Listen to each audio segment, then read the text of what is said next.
Oh, what a cute pink envelope. Terry leaned over Vernon, squeezing his shoulders. This must be a Valentine, right? Secret admirer. Huh, Vern?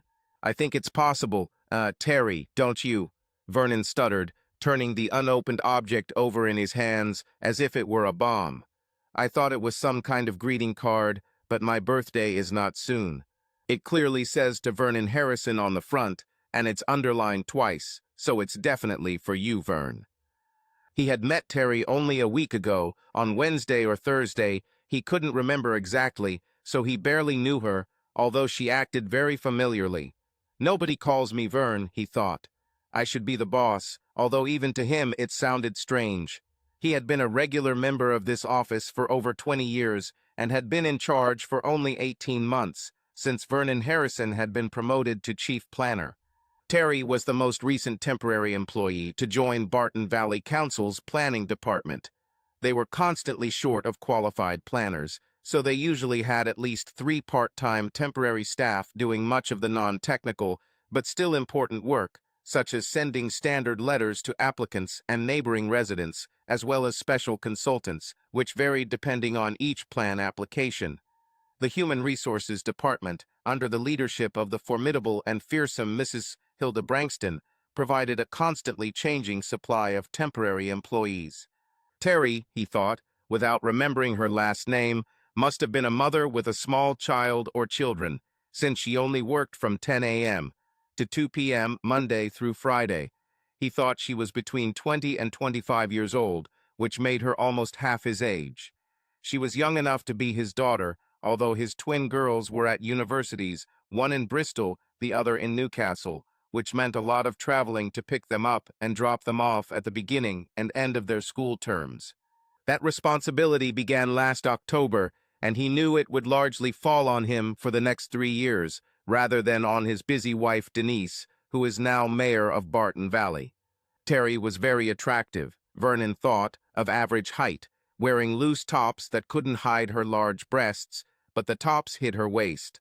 But she had a perfect ass in those loose sweatpants. He noticed it several times when she crouched down to replenish paper in the copier, and again when she leaned over Julie's desk, pretending to watch something, and the office suddenly fell silent, both men and women. It looks like it's handwritten, Vernon muttered, but I don't recognize the handwriting. This confused me at first, Terry, because I thought, who would send me a birthday card this time of year? My birthday is at the end of March, Easter is in 6 or 7 weeks, and our wedding anniversary is in June. I didn't even think it could be a Valentine. I don't think it was written by hand. She leaned a little closer to get a better look, so that her breasts barely touched his back, and he caught the scent of her light, spring perfume. No, it was clearly printed on a copy printer. Department because it's the same font that Vicky uses to sign all her emails. Is it true? Vernon pulled the card closer and took off his reading glasses. I can't understand, it's blue ink, not black. Exactly, Vern, it was printed on our color printer, she said confidently. The letter V is exactly the same as in Vicky's signature. I recognize her because Vicky is the only one who uses this font, and I really liked the T from her last name. I think this font is called Shelley. Vernon seemed to breathe a sigh of relief, thinking, phew, the card might be from Denise, although I didn't expect it. I wouldn't want any more complications in my life right now. I should probably buy her a card. Come on, open it, Terry said, shaking him by the shoulders, her thumbs massaging the back of his head. I want to see what she wrote. She whispered softly in his ear, so close that he felt the warmth of her breath. It would be such a disappointment for us girls if a handsome man like you only received valentines from guys.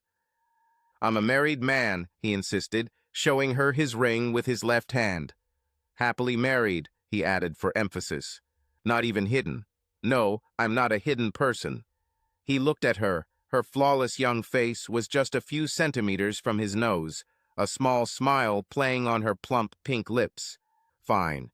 Now open this card, mister, because I have to get back to work soon, or my whip boss will punish me. We can't let that happen, can we? Vernon chuckled. Is it not? She asked softly, her smile faded, Her eyebrows raised, then she smiled again, her eyes sparkling as they always did when she smiled. "No, now is not the time to play, is it, Vern?"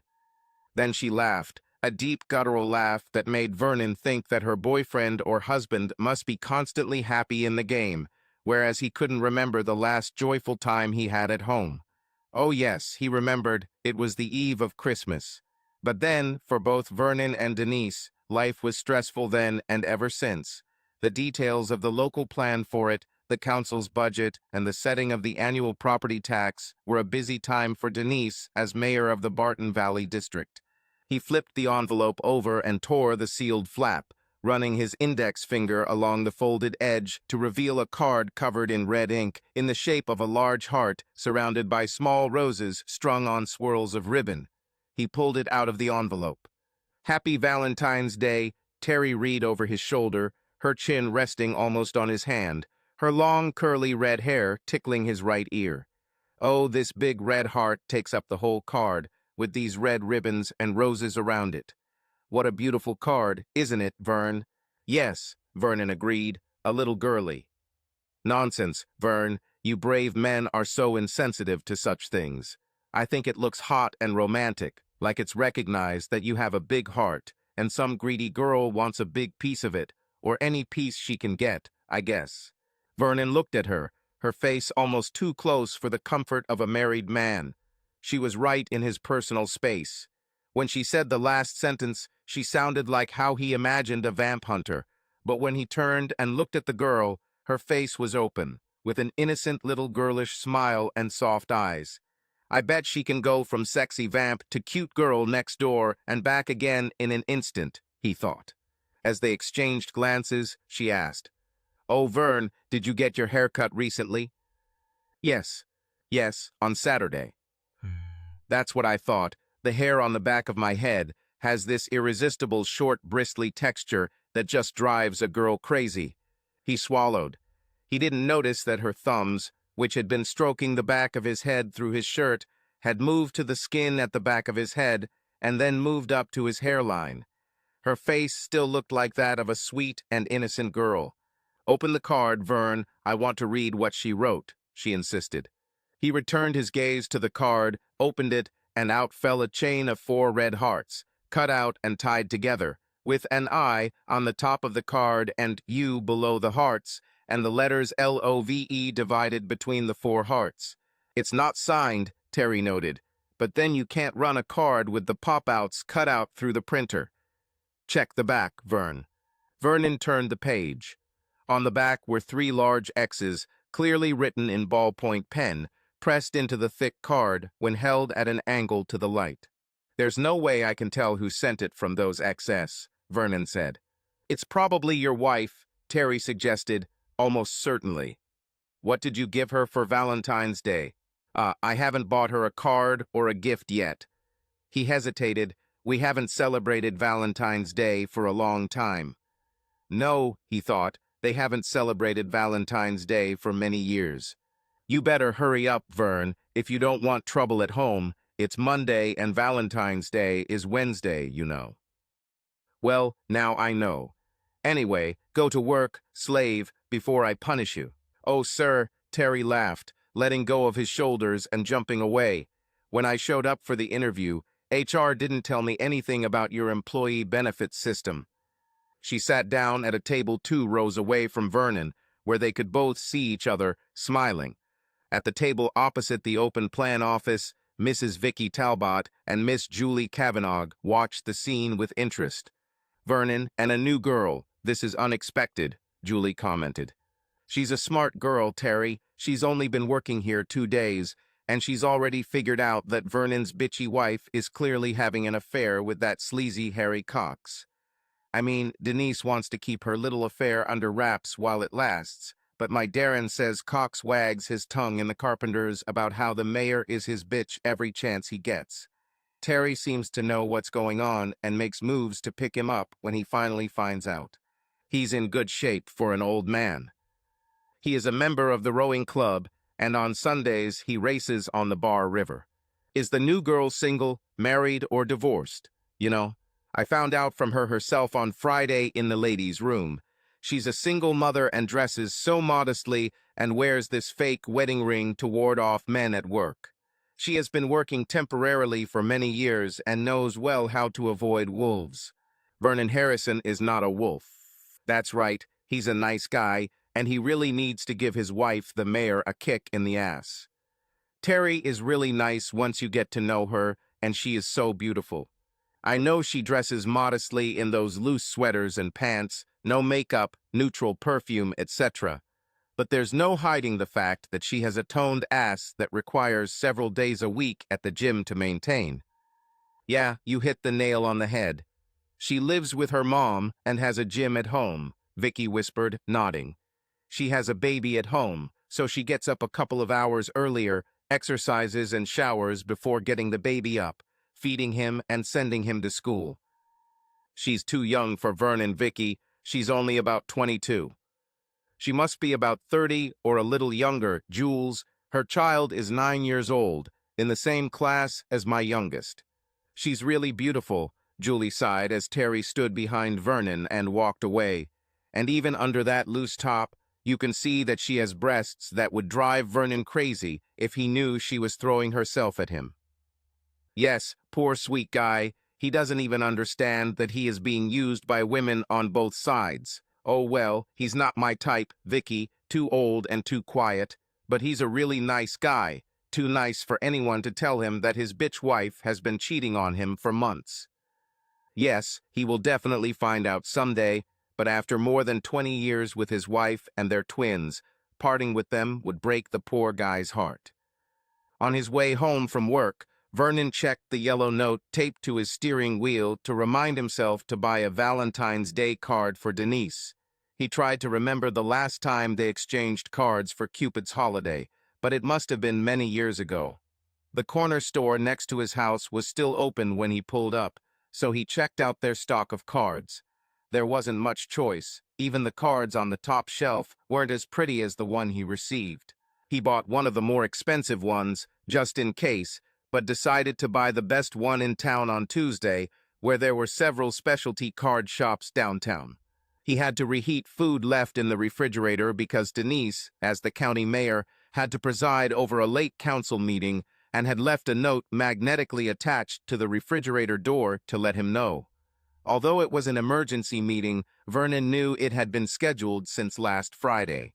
As he relaxed and ate the tasteless food, he thought about Valentine and his conversation with Terry Jones, finally remembering her last name. She started working temporarily for 20 hours a week from the middle of last week. With pressure on the planning department to produce a local plan covering housing policy and needs for the next decade, every permanent member of staff was on edge over the next few months, and finding trained planners willing to work full-time was difficult. Therefore, the department's budget for the last couple of years and the next half of the year has included 60 hours per week of additional temporary staff, with a gradual reduction to 0 by the end of the next fiscal year. Terry was assigned to administrative work, updating plan requests, sending standard responses and various email consultation parties, and so on. She seemed very good at working on the computer and was very pleasant to look at.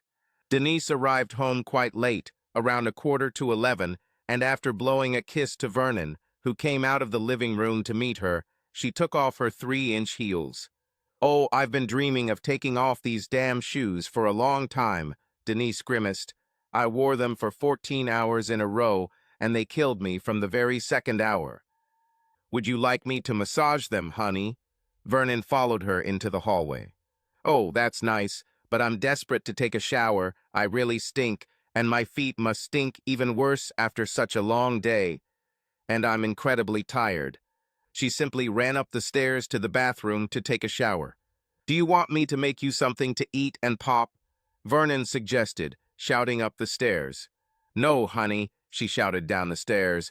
"We had sandwiches brought to an emergency cabinet meeting on the budget, and I had a quick gin and tonic at the Jolly Postman with most of the cabinet members after the meeting." In the morning, on his desk, as soon as he arrived around 9 in the morning, Vernon found a lonely invitation card in an envelope along with a second Valentine.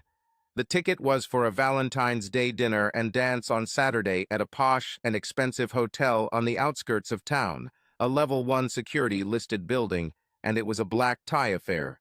This meant he needed to rent a tuxedo, which he did online shortly after logging in, as he had already had to do so a couple of times in the 9 months that Denise had been mayor. Terry was glowing when she walked into the department 10 minutes before her 10 a.m. Work time began. She placed her bag on the table and looked at Vernon expectantly, raising her eyebrows with her usual smile. Vernon relaxed, smiled, and waved at her. He was sure she had skipped all the way to his desk. As she approached, he pulled an envelope from the drawer. It was lying on top of the first one he received yesterday. "Oh, another card," she exclaimed, placing one hand on his shoulder and leaning next to him, her fresh, light scent teasing his nostrils. "What do you think, Vern? Is this a new fan fueling the intrigue, or the same fan confirming her rights to your heart?" "I think it's the same one. The envelope has the same font as before, and there are 3 X's on the back again." "Yes, I agree. There are too many coincidences for 2 different girls to choose the same font. Maybe someone saw yesterday's envelope and decided to make it more mysterious." "What did your wife say when you mentioned receiving a card?" Honestly, by the time she returned home from her meeting, I had already forgotten about all of this. And if she sent it herself, she didn't mention it or even hint about it. I heard that your wife is very busy, being the mayor and all. How do you feel about her being the boss?" "I have no problem with this. I supported her in all elections. She was a respected parish councilor for 15 years and a force to be reckoned with in the area for 11 years. She is a good advisor and deserves her success and her time in the top job. Not too busy to send you a card or two, Vern. You should say something to her, especially now that you have 2 cards. If she sent them, you don't want her to think you got them from your mistress, right? Even if she didn't send them, knowing that you have someone or several women who are not indifferent to you will add a little jealousy and increase your wife's libido. You can get even more luck at home than you already have, Vern. Or maybe you really do have this mysterious secret admirer, Vern. How exciting. Do you find cheating exciting, Terry?" She looked shocked. "Are you joking?" "Never. I just think that Valentine's Day cards are just harmless entertainment and shouldn't be taken seriously. I mean, when we were kids, we used to get dozens of cards and gifts of candy, and it didn't mean anything. Maybe a couple of lovers are too shy to say anything, but for us girls, it was just a good boost to self-esteem, nothing more. Then I kept all mine. One guy always wrote a beautiful poem in his postcards, and I never found out who he was, and by the time we graduated from school and I left home, he had just stopped sending them. I'm sure you remember all your cards, right, Vern?" "No, I never received one." "What, not one? Handsome and good guy, how are you? It cannot be true." "No, not at school or college, until I started courting Denise when I was 24. And yes, I wrote little poems in the first half-dozen cards." "See, I knew that you were a romantic at heart. Is there a poem in this card?" "No, but—" He opened the card, and out came a ticket for dinner and dancing. "This is a ticket for one person only. I saw an advertisement for this ball. Tickets are really expensive, and it's a full black tie event with a live swing band. The posters have been hanging around the city for several months now, and this is not just a buffet, but a full 3-course lunch with wine. Do you know what that means, Vern?" "No, only that I had to order a rented tuxedo this morning." "No, besides that, Vern. Look, it's a full meal, which means you'll be sitting next to your favorite Valentine on Saturday night." "Right, so if I'm sitting next to an ancient old duchess, draped in pearls and family jewels that are all mine, along with her family estate, when she kicks off 2 weeks after our honeymoon, I'd better refrain from pinching her thigh until—" "Yeah, until you look at who's sitting on the other side, Vern. It could be your Mrs. Reyes Harrison, or it could be one of your employees here, secretly lusting after your body." They looked around the room. "Vicky is 32 years old, happily married to Darren, and they have 2 children, so not her," Terry began. "Julie is 23 years old and engaged to Jason the roofer. They will get married in April, I think.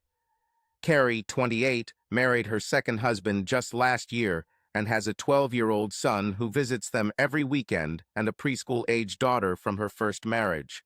Her ex lives in London, so he comes over once a month, takes her daughter for Saturday, and goes home in the evening.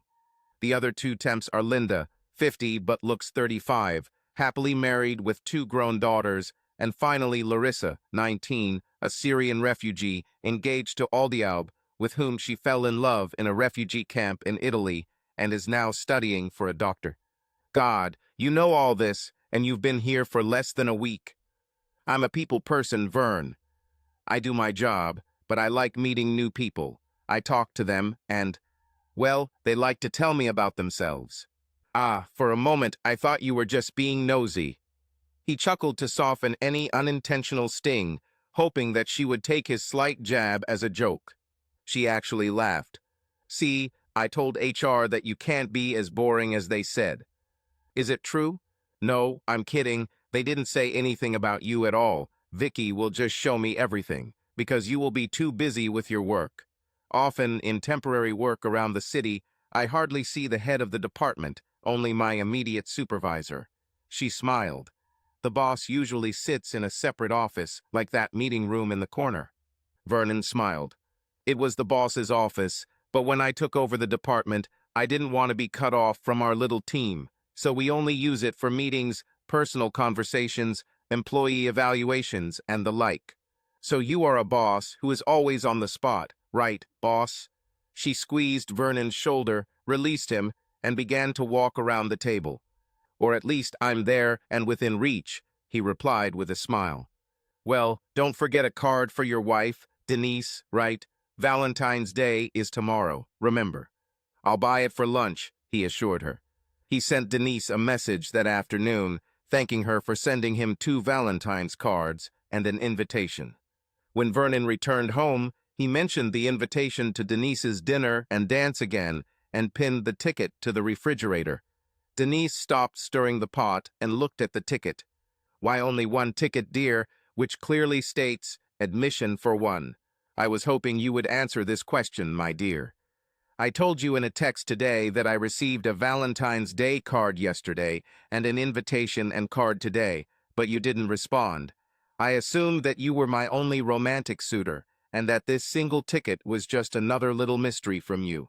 To be honest, honey, I didn't send you that card yesterday, and I definitely didn't send you that ticket today. And I mean definitely, I would be very angry if you decided to use it this Saturday. You know that I'm leaving for London for courses on Friday and Saturday. She returned to the pan and began stirring until she could remove the Teflon coating. So who is this laughing girl who sends postcards? She hissed through clenched teeth. I have no idea. I talked to one of the girls. Girls?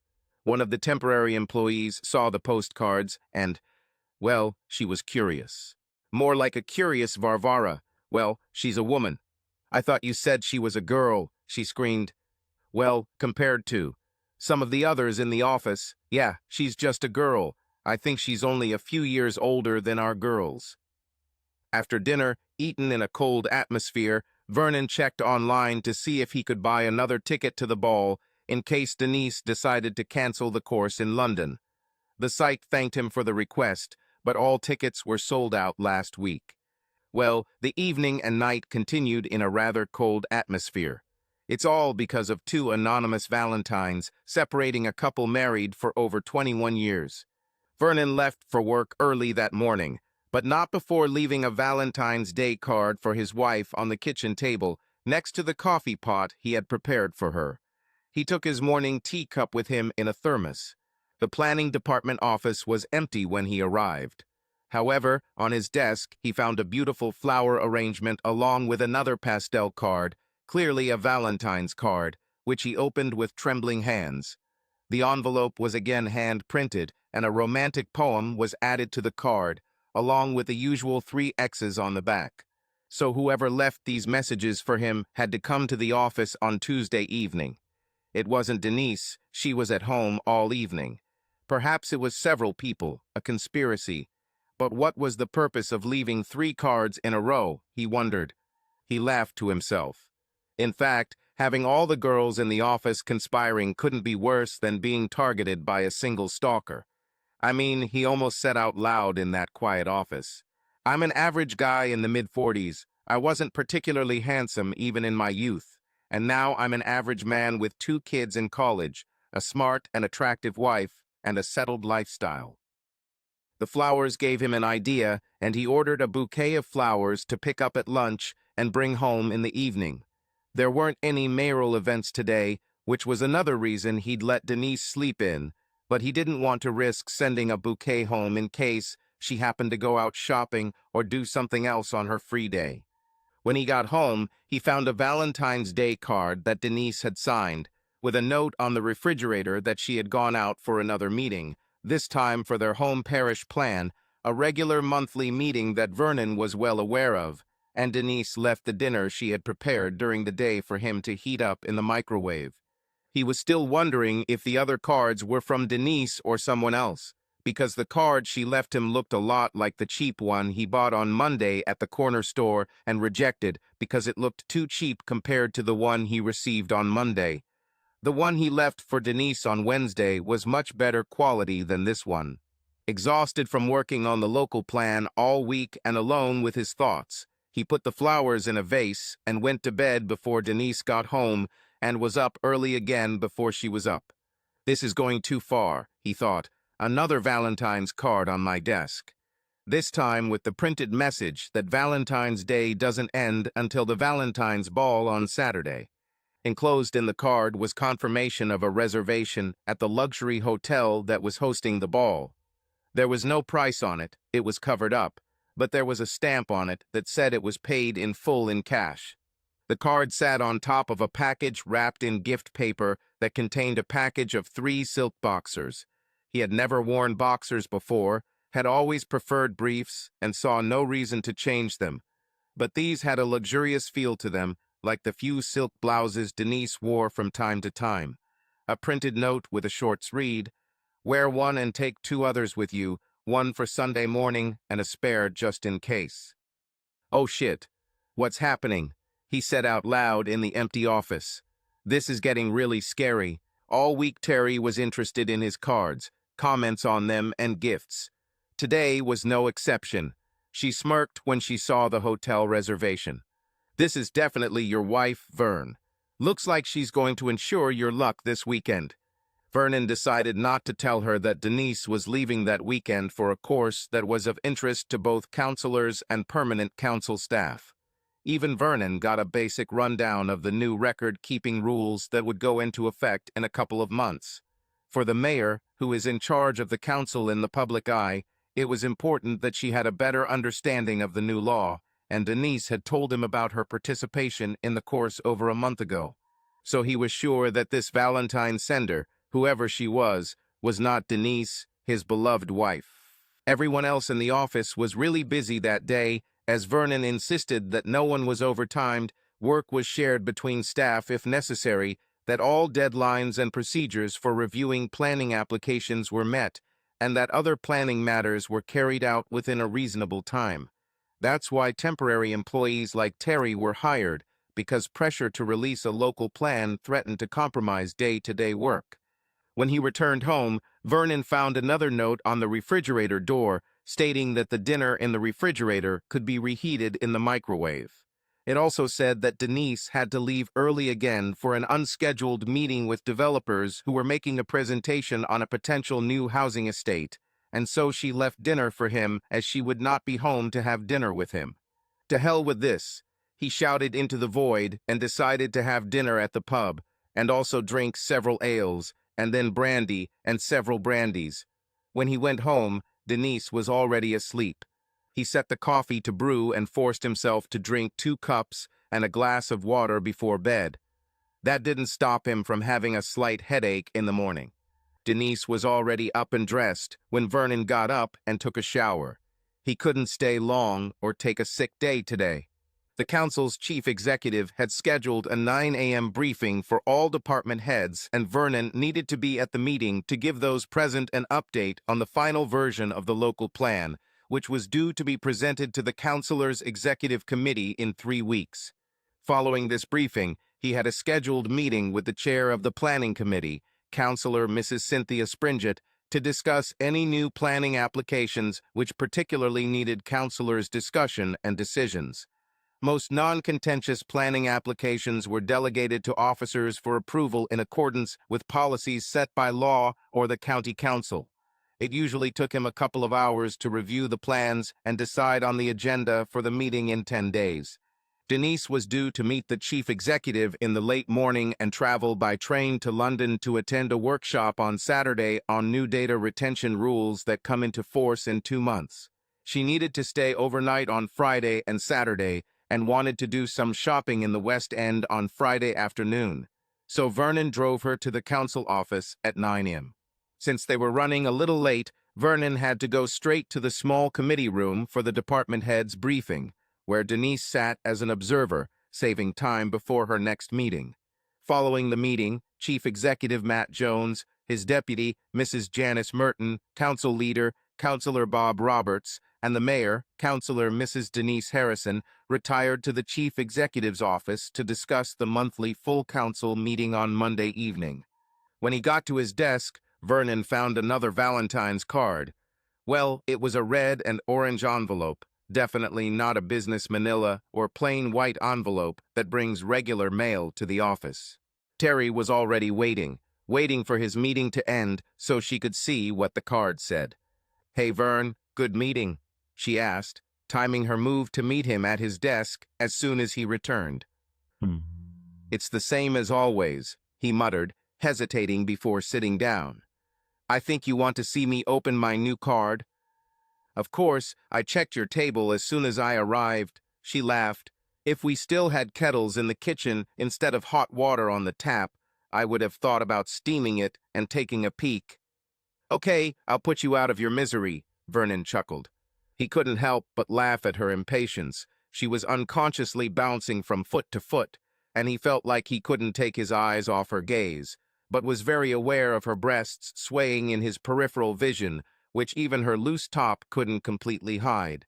The card, when it was opened, was different, not like the others, less colorful.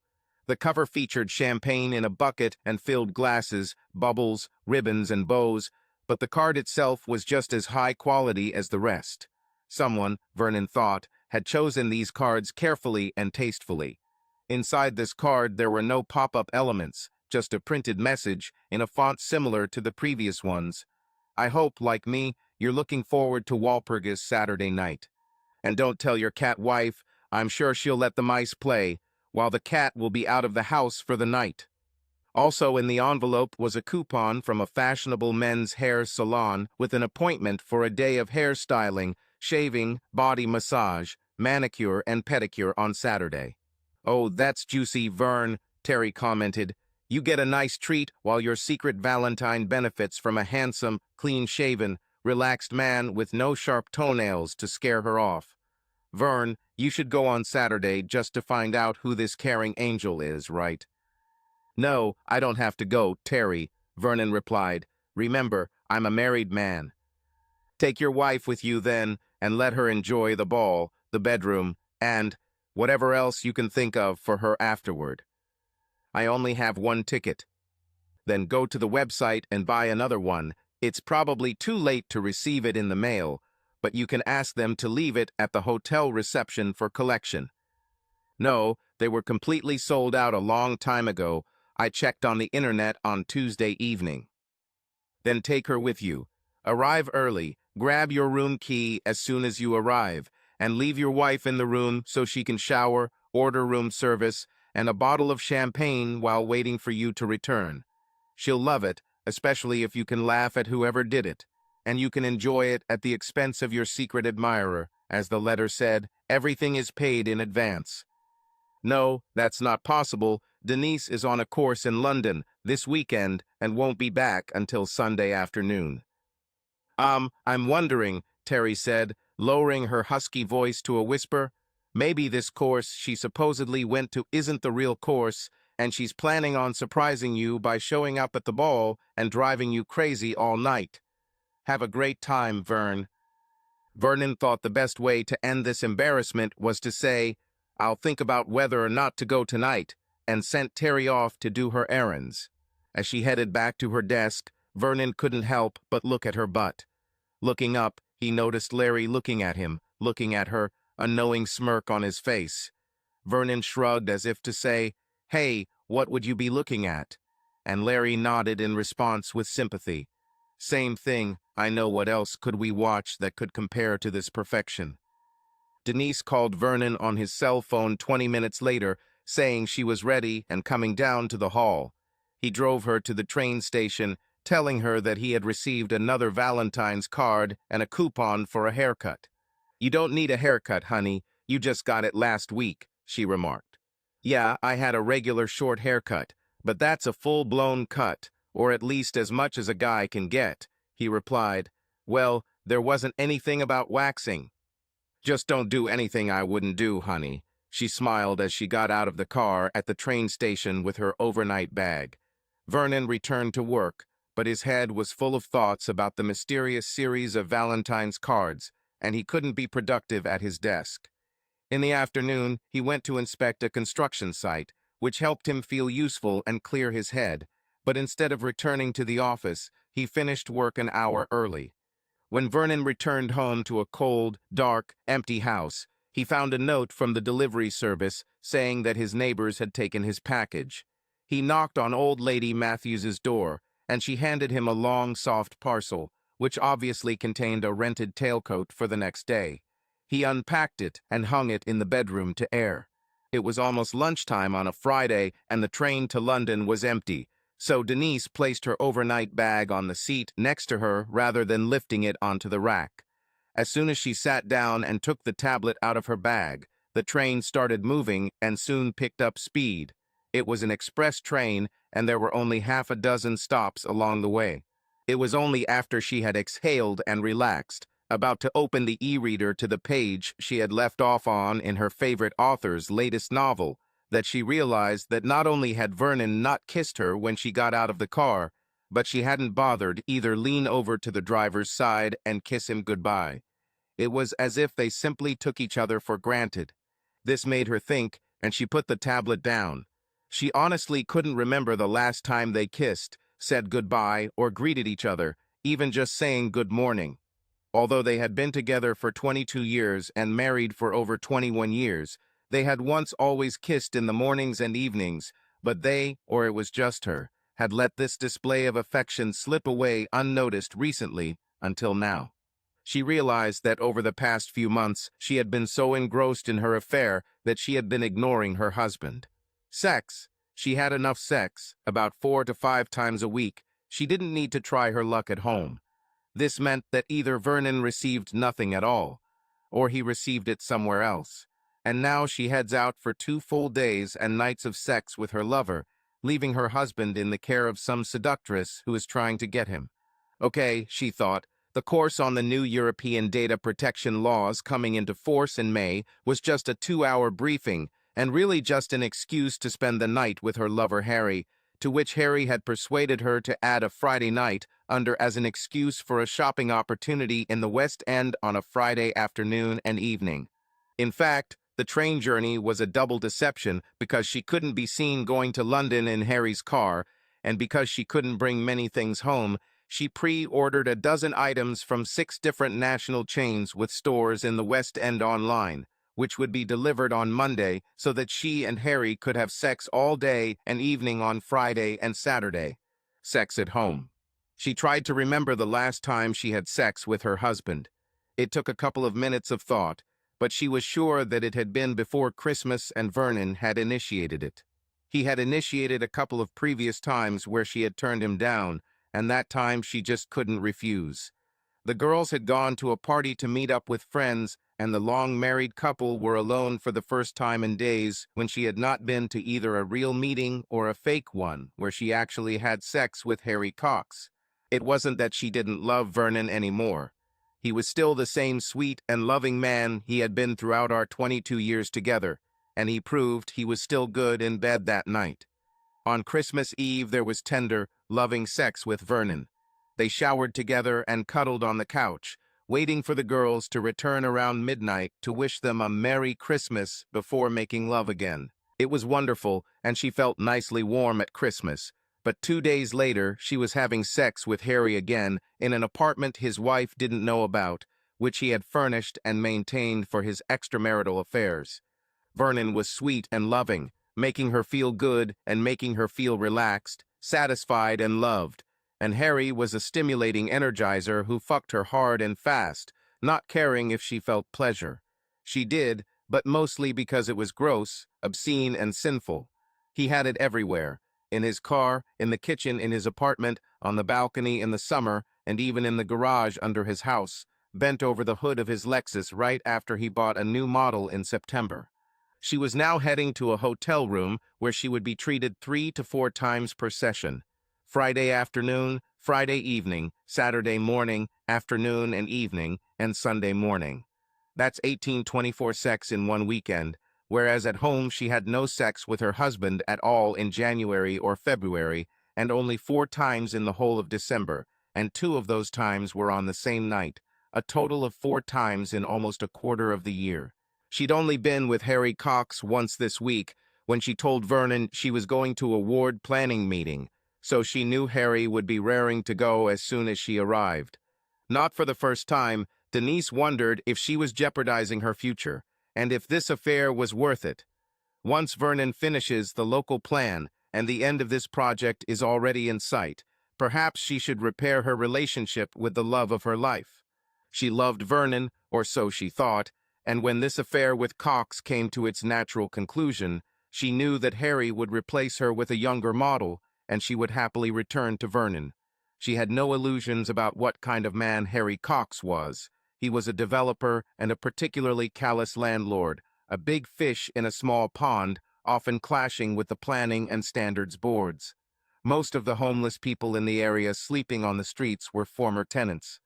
Harry must have taken particular satisfaction in having the mayor, as well as the husband of the head of one of the council departments that was causing him the most problems in his business.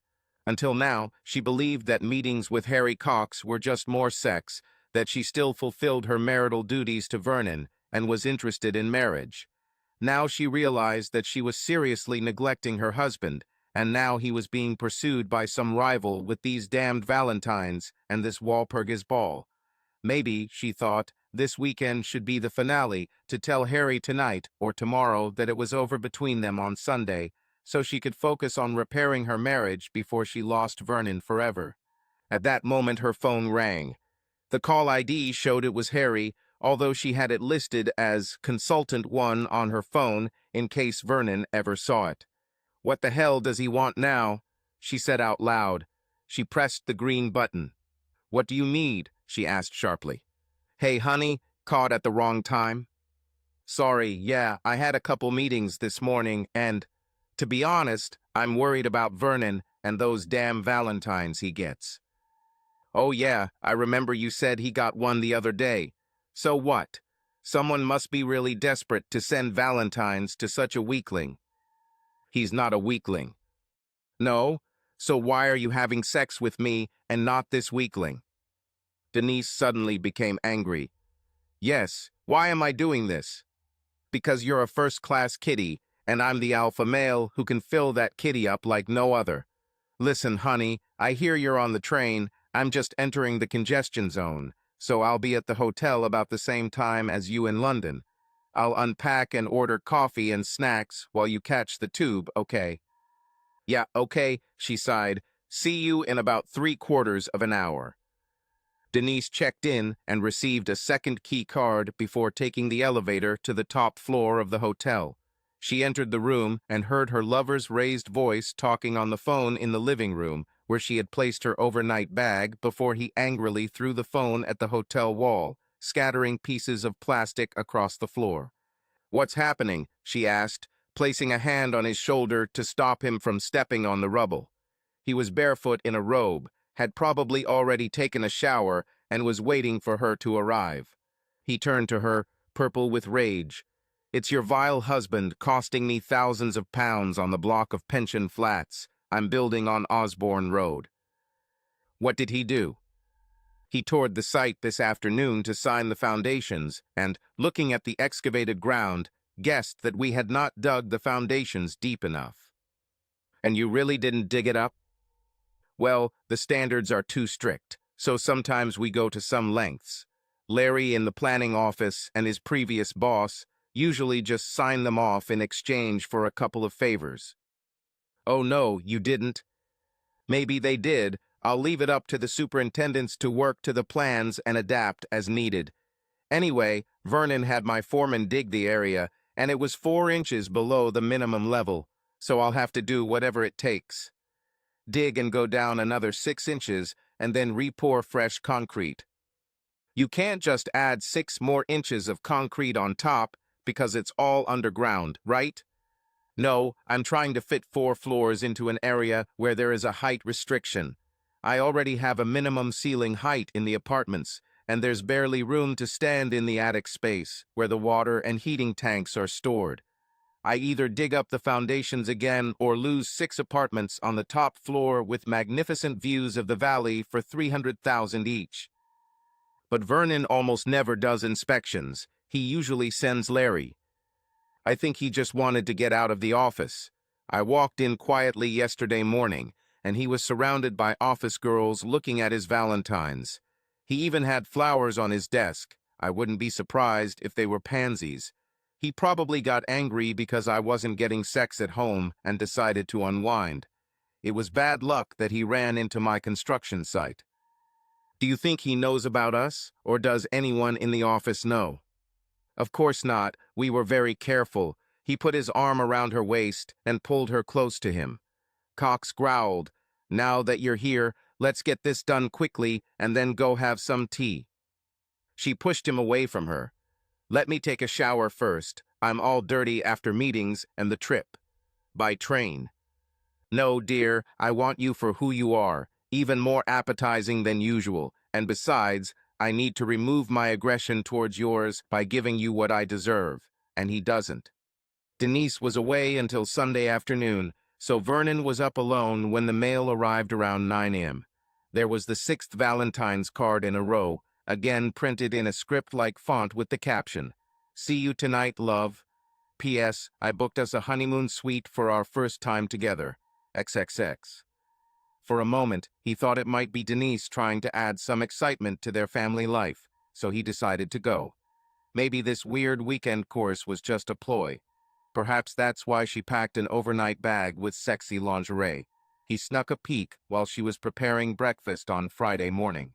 After making tea and a light breakfast of toast and marmalade, he checked his emails and downloads on his smartphone to make sure everything was in order. His face showed no surprise, only disappointment. Before getting dressed, he tried on the tuxedo and trousers he had received yesterday.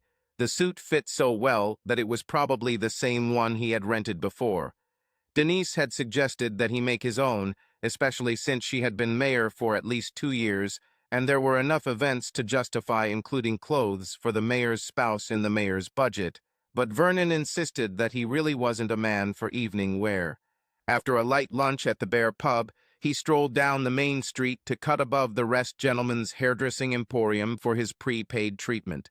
Although he had just had a £1.10 haircut at Barry's salon last week, they still found some hair to cut after a relaxing massage and a nail trim and file. The straight razor shave, which he had been a little wary of, was so relaxing that by the time they got there, he was so relaxed that they could do whatever they wanted with him without the slightest objection. When he left the barbershop a couple of hours later, he smelled like bay rum and felt so good that he thought he could handle the world, especially after buying a bag of latex products last night, just in case. Briskly heading towards the multi-story car park, he returned home, changed into his new silk boxers, sharp white shirt, bow tie and tuxedo, packed his overnight bag, grabbed his ticket and reservation from the fridge and drove to the hotel. The honeymoon suite was dominated by an old-fashioned 4-poster bed and, he noted, a shower for 2. He sat down on the bed, suddenly feeling tired. There were 4 hours left before the ball started. He stripped down to his boxers and carefully hung up his suit, shirt, and tie. He crawled under the covers and set the alarm for 3 o'clock. He must have been completely relaxed after the massage, as he fell into a deep sleep within minutes. When Vernon's alarm clock rang and awakened his consciousness, he was in the middle of a dream where he was making love and deeply immersed in the enjoyment of carnal pleasures with a beautiful woman whose physical features were outstanding, but whose face was unclear. The alarm clock only gradually intruded on his perfect sleep, and he ignored it again and again until he sat up straight in the unfamiliar and dark bedroom. He followed the sound of the alarm clock, thwarted by the fabric surrounding the four-poster bed, which had somehow been closed while he slept. It took him a moment to find the slit in the curtain before he pulled it aside and found his phone on the nightstand to turn off the screaming alarm clock. He was shocked to find that he had overslept for an hour and must have missed the repeating alarms, muffled by the curtains and the depth of his undisturbed sleep. The night light on the opposite side of the bed was left on. He groped around the bed, eyes still half closed, pushing aside the curtains of the bed as he went before seeing a modest pink negligee laid out on the unused side of the double bed. She, and it was clearly a she, had been in the room while he slept, and now she was gone.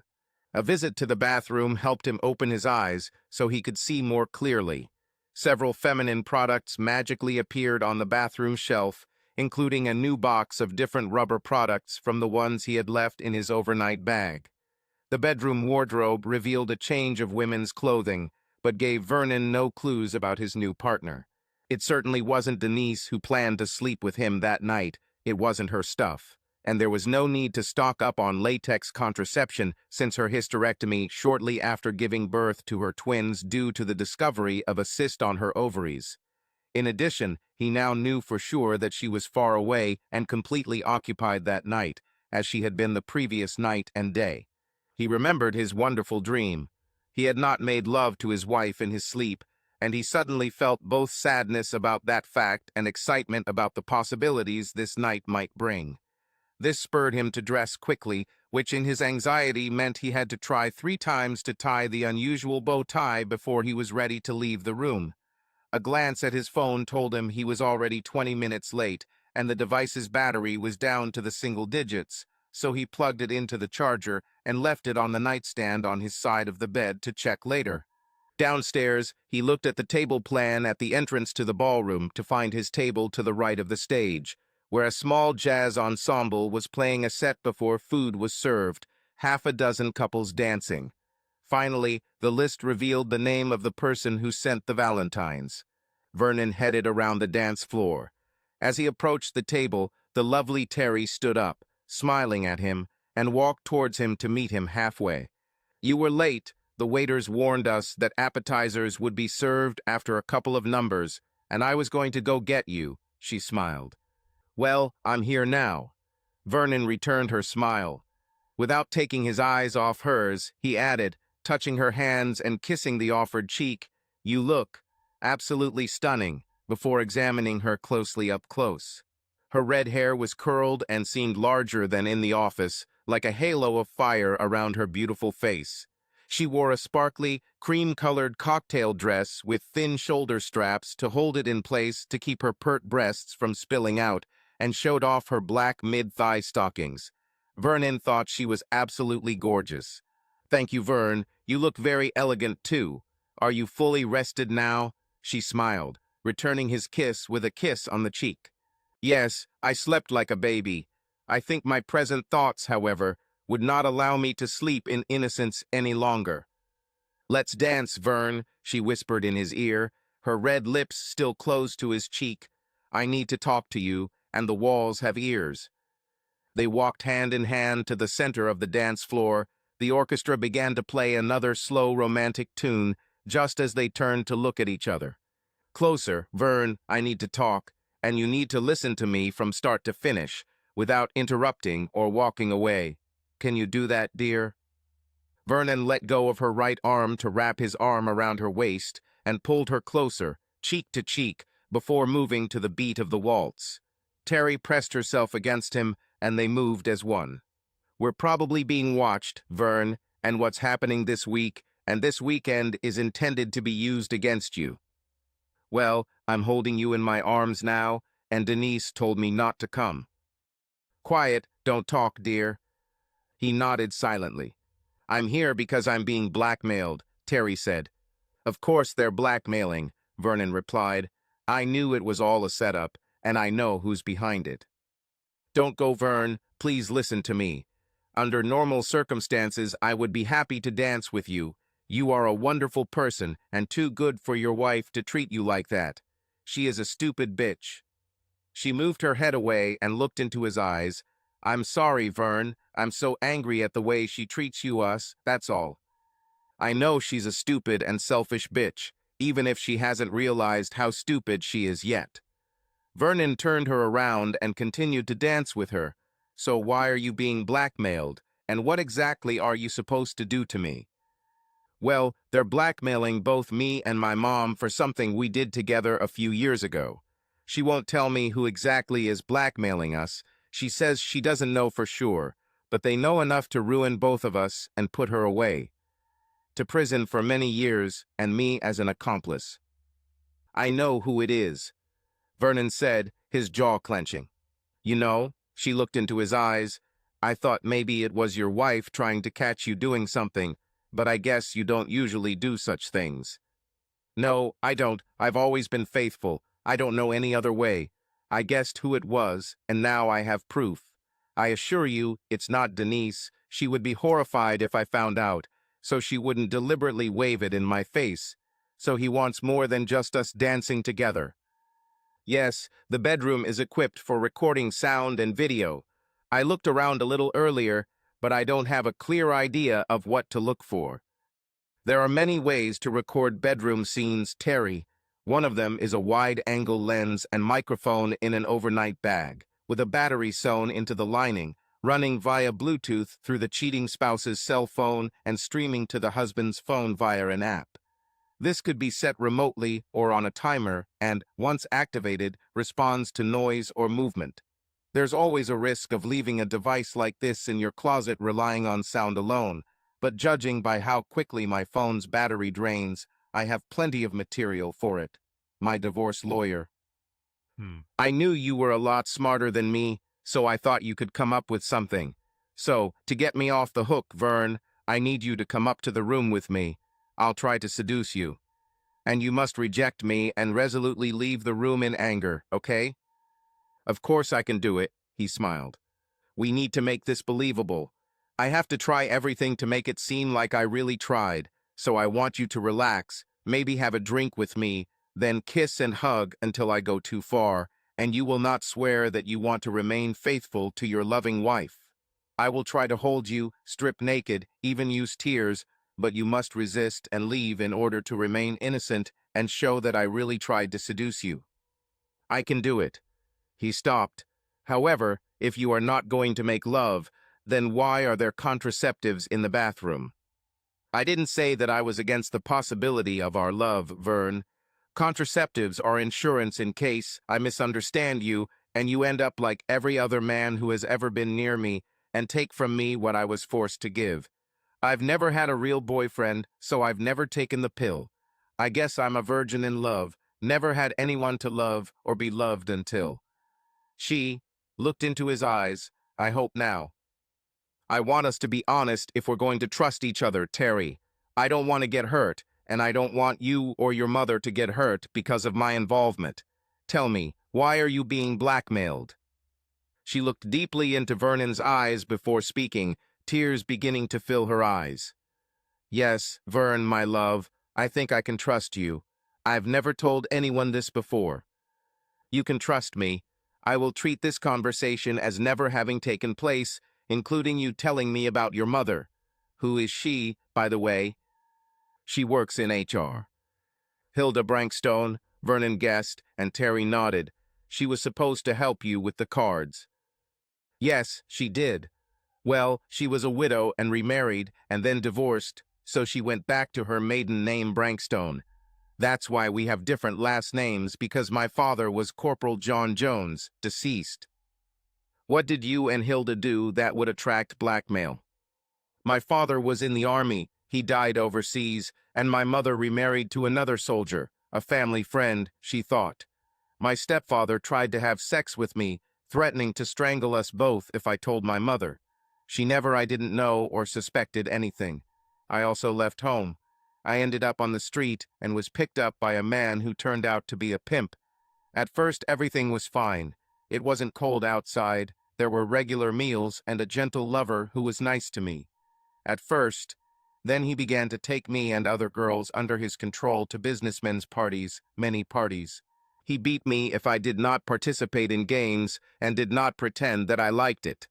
Then he beat me even more, especially when I got pregnant with Josie. I called. The music stopped while the orchestra turned over its sheets of music. All the dancers remained in their seats while several other couples walked up to take their places on the dance floor. It got a little tighter. Terry lowered her voice even more when the music resumed.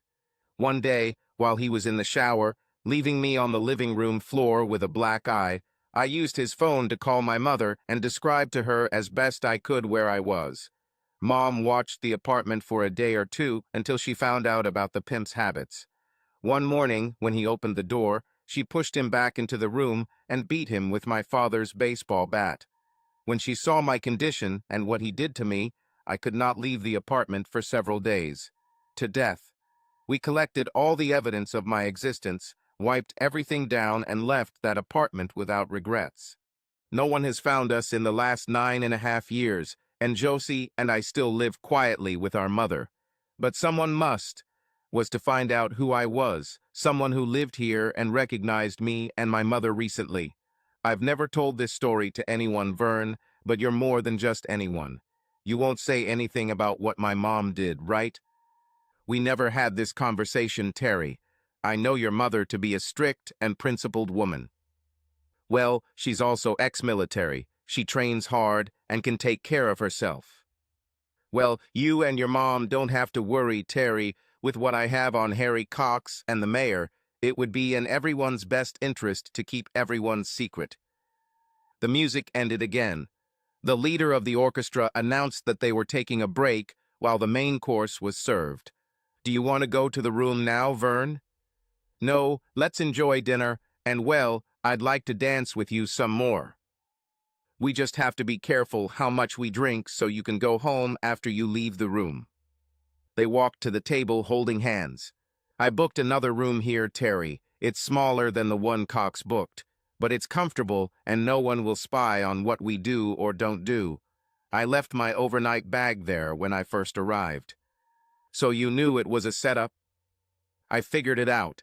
Look at me, Terry. No one sends an old guy like me valentines or invitations to the ball and the bedroom with all expenses paid and bonuses. Don't underestimate yourself, Vern. Any girl would love to be with you, especially tonight.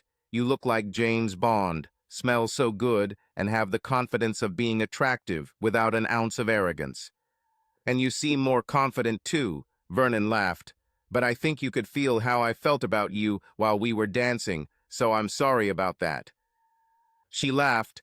No need to apologize, Vern. It's a great compliment, and despite the awkward circumstances, I think I'm going to enjoy this evening.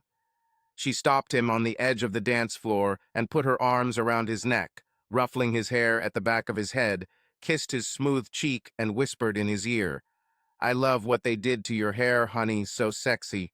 Your room is a double, and don't you want, are you company later, regardless of whether it is a double or not?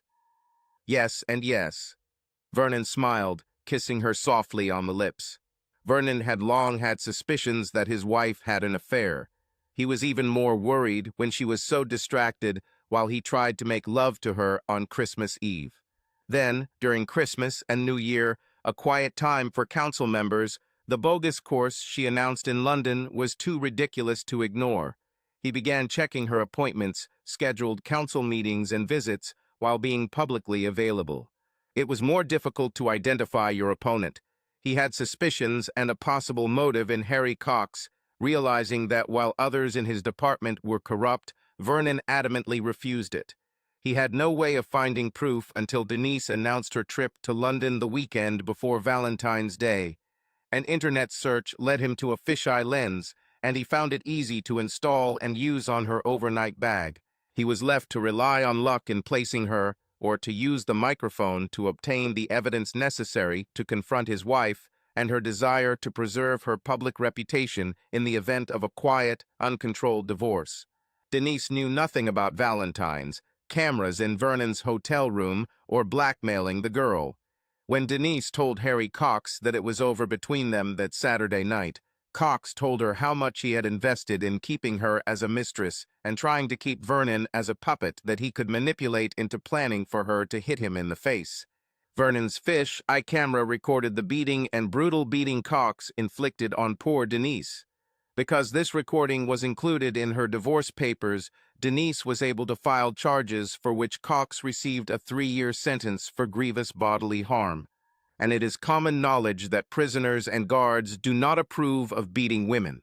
Cox's misfortunes continued when Larry and Vernon's previous boss at the Borough Planning Department were sued for corruption, and building inspections on all of Cox's buildings led to additional damages charges and fines that bankrupted him and his business soon after. His ex-wife took everything from him. Some of his construction practices were so scandalous in their disregard of statutory responsibilities to users, purchasers, and third parties that another decade was added to his prison sentence, which was to be served concurrently. Denise lost her seat on the district council in the May elections, so she did not serve a second term as mayor. Her party also suffered side effects, losing the comfortable majority they had held in the council for many years. She miraculously managed to retain her seat on the parish council by a margin of 1 vote, despite 4 nerve-wracking recounts. However, 4 years later her party dropped her from the party list, and she is unsure whether she can afford to stand in the upcoming parish council elections in May, especially as she is still estranged from her daughters and ex-husband. Cox's evidence led the Metropolitan Police to reopen an old murder case, but since there was no recorded evidence that Terry had ever been in London, Josie's DNA was a 0% match to the dead pimp or Cox, and Hilda's ironclad alibi for the week's holiday that she took 9 years ago was carried out with a former Army colleague in the Outer Hebrides. The case was closed as quickly as it was opened. 5 years later. "Oh, nice pink envelope, Vern," Terry said as she leaned over Vernon, who was sitting at his usual desk in the planning department, her hands squeezing his shoulders and her proud breasts pressed against his back. "This has to be Valentine. It's amazing that you resisted the temptation to open it for so long, dear. You know I always wait until you're here so we can open my card together, Terry, my love, no matter how late you are." Vernon smiled, turning the unopened object in his hands. "I'm ready to open it now that you're here." He looked around. "Where is Jack? Did you leave him in your mom's office?" "Josie is looking after him in the waiting room. He was cranky because of teething. I left him surrounded by all the girls from the office who were looking after him. I was wondering where all the girls from our office went a few minutes ago. I met them, and as usual, I clapped my hand on the way up the stairs." Vernon opened a card, colorful with roses on the front, with a love message from his secret lovin'itsy inside, and with the usual 3 crosses on the back of the postcard. From the postcard, a coupon from a certain local men's hairdressing salon fell out onto the table. "Thank you, Mrs. Terry Harrison. I love you so much." He turned in his chair, and Terry sat on his lap with grace and ease, wrapped her arms around his neck, and gave him a long, hot kiss. "Your hair is down to your collar, darling. It's time you got your hair cut properly. Thanks for my anonymous Valentine this morning, my sweet man, a coupon for a full spa treatment for 2. Josie was overjoyed and took the morning off from school. She's a teenager now, so she's ready to appreciate all the benefits of being a beautiful daughter to a beautiful mother. Well, she bought you a card too." She rummaged through her bag and pulled out a pastel-colored envelope. He opened it. It was a cute little card decorated with roses and a big heart. The card's printed text had been altered by hand to read, "Thank you for being my Valentine to Mommy," and there were too many crosses to count. He couldn't help but smile and kissed his wife again. "Come home quickly after work, my dear," she whispered in his ear. "Jack and Josie are spending the night at Grandma's, because my Valentine will be very happy today." End. Subscribe to our channel so that your love doesn't cheat on you, and go ahead and listen to the next story, because this story is nothing compared to the next one. If you're under 18, don't even think click to the next one.